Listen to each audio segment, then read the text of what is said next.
Question 3. The expression x plus 3 times 2x minus 5 times 3x plus 1 can be written as ax cubed plus bx squared plus cx plus d, where a, b, c, and d are integers.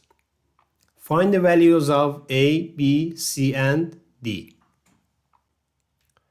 We'll start by expanding the first two binomials and then multiply the result by the third binomial.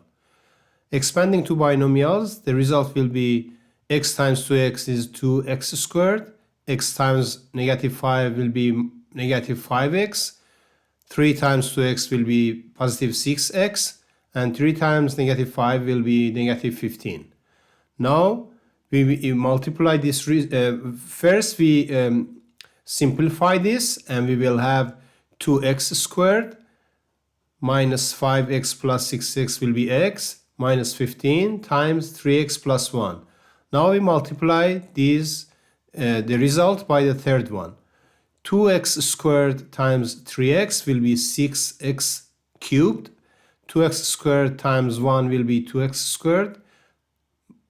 X times 3x will be 3x squared. X times 1 will be x. Negative 15 times 3x will be negative 45x. And negative 15 times 1 will be negative 15. Now we write down and add the same exponent. X cubed has only one term, so it will be 6x cubed. 2x squared plus 3x squared will be 5x squared. Plus x minus 45x is minus 44x. And negative 15 will be negative 15. So this is in the form of ax cubed plus bx squared plus cx plus d.